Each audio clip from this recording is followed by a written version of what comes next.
ये time complexity and space complexity, ये time complexity और स्पेस कॉम्प्लेक्सिटी जो है वो आपके डायरेक्टली बात करें तो ये जो डिपेंड करता है वो आपके मशीन आर्किटेक्चर कैसा है। मशीन आर्किटेक्चर आपका 32 बिट है या 64 बिट है। दूसरी बात ये प्रोसेसर पे डिपेंड करता है कि आपका प्रोसेसर जो है वो सिंगल कोर है या मल्टी कोर है या डुअल कोर है या ऑक्टा कोर है। मतलब कि हमारे पास जो कोर होते हैं ना, तो ये कंपनी वो इंटेल कंपनी बनाती है और दूसरी कंपनी भी बनाती है, लेकिन जो बेस्ट है वो कोर इंटेल का होता है। तो हम कोर की बात करें तो जो डिपेंड करता है वो आपका एग्जीक्यूशन जो आपका सिस्टम का एग्जीक्यूशन हो रहा है वो मतलब कि एक सिक्वेंसली हो रहा है या पैरेलल हो रहा है, इस चीज़ पे भी आपका टाइम कॉम्प्लेक्सिटी डिपेंड करता है। और तीसरा जो मेजर है वो मेमोरी एक्सेस टाइम है। मेमोरी एक्सेस टाइम का मतलब है कि आपका जो सिस्टम है वो रीड राइट, और उसमें आपको टाइम कॉम्प्लेक्सिटी और स्पेस कॉम्प्लेक्सिटी की बात करेंगे। तो ये टाइम कॉम्प्लेक्सिटी और स्पेस कॉम्प्लेक्सिटी जो है वो टाइम कॉम्प्लेक्सिटी जो है, पहली बात कि टाइम कॉम्प्लेक्सिटी वन स्टेप के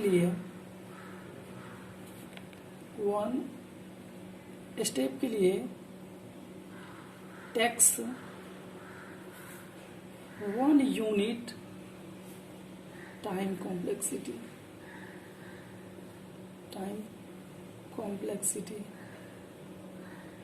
मतलब कि जब एक वेरिएबल मतलब कि एक जो स्टेप होगा ना, जो हम कोडिंग करते हैं, जो मेरा कोडिंग का एक स्टेप होगा उसके लिए वो क्या करता है 1 यूनिट टाइम लेता है। जैसे कि हम आपको बता दें कि मान लीजिए इंट i इक्वल्स टू 10, ये एक स्टेप है ना, तो इस स्टेप के लिए वो क्या लेगा 1 यूनिट टाइम। ठीक है, इसको हम ऑर्डर ऑफ 1 कहते हैं। तो हम जो अब दूसरी बात हम आपको बताते हैं टाइम कॉम्प्लेक्सिटी के अंदर, दूसरी बात जो है टाइम कॉम्प्लेक्सिटी, अगर हम 1 डायमेंशनल की बात करें, 1 डायमेंशनल, चाहे हम लूप की बात करें तो हम लूप में आपको दिखाते हैं। जैसे कि for i equals to 0, i less than n, i plus plus. तो देखिए यहाँ पे कह रहा है कि i लेस देन 1 होना चाहिए। तो i का वैल्यू कहाँ तक मान के चलो, i का वैल्यू 5 है, i का वैल्यू मान लो कि 5 है, तो i कहाँ तक चलेगा, i 0 चलेगा लेस देन n, ठीक ओके, 1 चलेगा लेस देन n, ओके, मतलब कि 1 जो है 5 से छोटा है, 2 भी है, 3 भी है, 4 भी है, लेकिन कह रहा है लेस देन 5, मतलब 4 है यहाँ तक। तो ये कितनी बार लूप चल रहा है आप देखो, 1 2 3 4 5, मतलब कि ये 5 टाइम्स चल रहा है। मतलब आपका n जो है वो n 5 है, तो n तो 5 है, 5 तक चल ही रहा है, लेकिन जब 5 का चलेगा तो ये जो 5 चलेगा तो यह क्या करेगा, कंडीशन फेल, ये कंडीशन फेल हो जाएगा। तो ये चल कितना तक रहा है, 4 तक, ये यहाँ तक तो चल ही रहा है 5 तक, लेकिन कंडीशन 5 क्या कह रहा है कि ये जो फेल हो जाएगा। तो यहाँ पे क्या हो जाएगा n+1। तो जब हम फर्स्ट डायमेंशनल की बात करें तो हमारा जो टाइम कॉम्प्लेक्सिटी क्या हो जाएगा, कॉम्प्लेक्सिटी, यहाँ पे हम आइट्रेशन दे देते हैं, इसको हम आइट्रेशन बोलते हैं, आइट्रेशन। तो इसके लिए जो टाइम कॉम्प्लेक्सिटी हो जाएगा वो क्या हो जाएगा,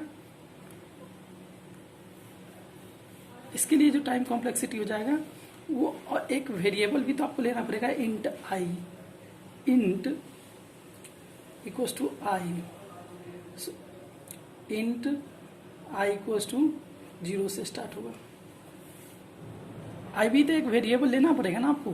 तो इसके लिए जो आपका हो जाएगा ये टाइम कॉम्प्लेक्सिटी क्या हो जाएगा, n प्लस एक ये 1 एक ये 1, इसके लिए एक ये स्टेप भी तो है, तो 1 1 2 हो जाएगा। तो मतलब यहाँ आप जो टाइम कॉम्प्लेक्सिटी निकालेंगे वो ऑर्डर ऑफ n।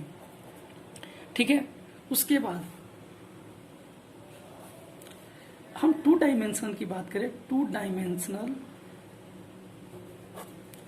डायमेंशनल की बात करें तो हमारे पास क्या हो जाएगा, 2 डायमेंशनल की बात करें तो इंट i, j, उसके बाद sum equals to 0।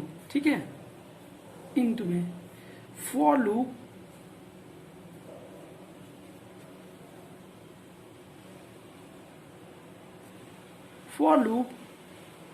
i equals to 0, i less than n i plus plus, first iteration.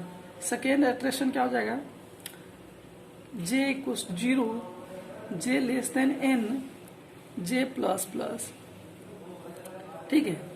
उसके बाद सम इक्वल्स टू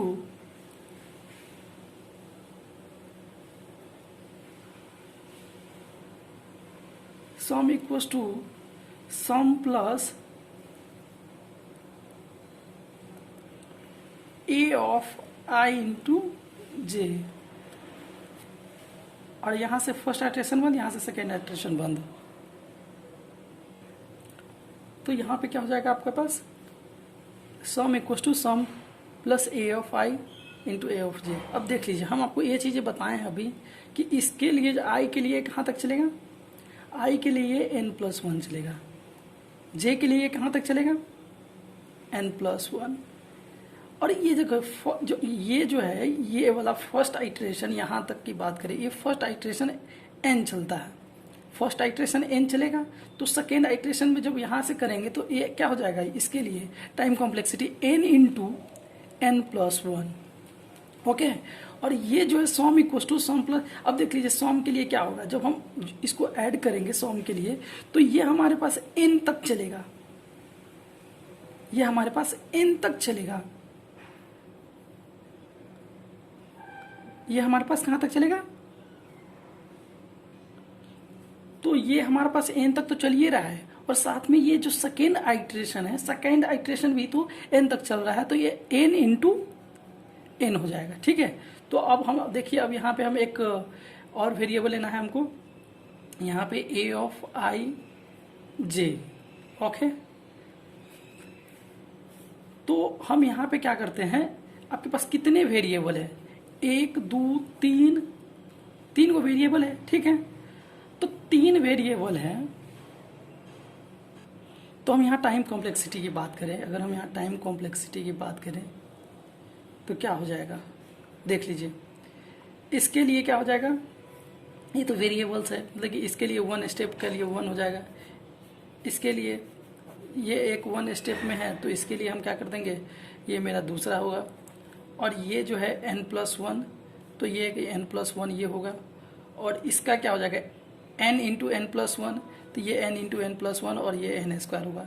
तो हम सबको ऐड कर लेते हैं, देखिए 1+1 plus n+1 plus n plus n into n+1 plus n²।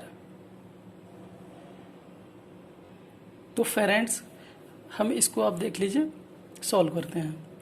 देखिए 112 प्लस n 2n,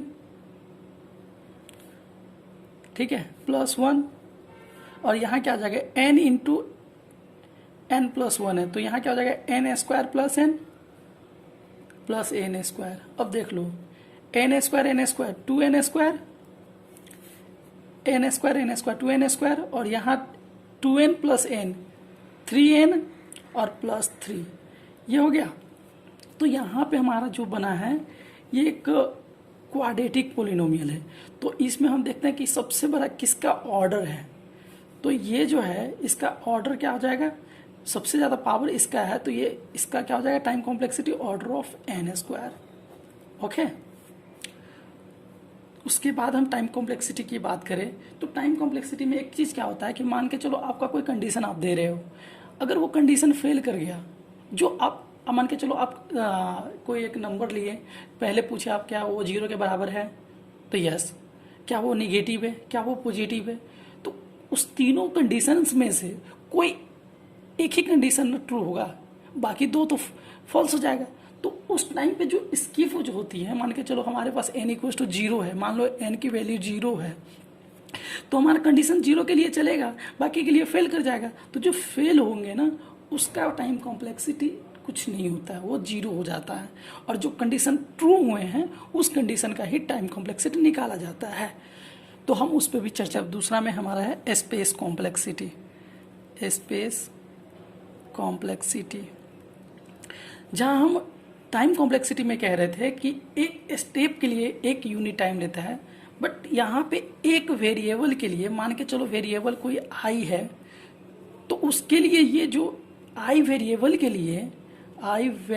लिए ये एक यूनिट स्पेस लेता है, एक यूनिट स्पेस लेता है। अगर मान लो आप दो वेरिएबल यूज कर रहे हो आई कॉमा जे, तो इसके लिए ये 2 यूनिट स्पेस लेगा, ठीक है। Int A of I equals to 0, तो इंट आई, ठीक है। तो ये हम जब वेरिएबल ले रहे हैं तो हमारे पास ए जो है ना, अगर हम यहाँ लूप चला ले रहे हैं कि for I equals to 0, I less than N, I plus plus, ये चीज़ हम कर रहे हैं। यहाँ से मेरा ये आइट्रेशन बंद हो गया, ठीक है, ये मेरा आइट्रेशन बंद हो गया। तो यहाँ पे जो मेरा है कि वन वेरिएबल के लिए हमारे पास क्या आता है, वन वेरिएबल के लिए हमारे पास जो आई के वैल्यू है वो वन डायमेंशनल के लिए वन स्पेस आ रहा है, ठीक है। तो यहाँ पे क्या हो जाएगा, इसका वन स्पेस यूनिट टाइम आ रहा है, इसका वन स्पेस लग रहा है इसमें। तो यहाँ पे space complex, order of space complexity क्या हो जाएगा, space complexity order of 1, okay. यहाँ पे एक ध्यान चीज देने वाली है कि जो वन एक डायमेंशनल है ना, तो वन डायमेंशनल के लिए क्या होता है कि ये एन लेता है, एन स्पेस लेता है। वन डायमेंशनल के लिए क्या लेता है, वन स्पेस। तो वन स्पेस क्या हो जाएगा, तो वन स्पेस के लिए क्या हो जाएगा, time space complexity order of N, order of N. इसी में अगर दो डायमेंशनल की बात करें, 2 डायमेंशनल की, तो यहाँ पे क्या हो जाएगा, इंट ए ऑफ आई और जे। तो हमारे पास पहला जो बात करें यहाँ पे, पहला जो अगर हमारे पास ये है, इसके लिए हमारे पास कितना स्पेस ले रहा है, एन, और इसके लिए क्या ले रहा है, एन। तो ये क्या हो जाएगा, n square, n into n square. तो इसका जो ऑर्डर हो जाएगा स्पेस कॉम्प्लेक्सिटी का ऑर्डर, वो ऑर्डर ऑफ एन स्क्वायर हो जाएगा, ऑर्डर ऑफ एन स्क्वायर हो जाएगा।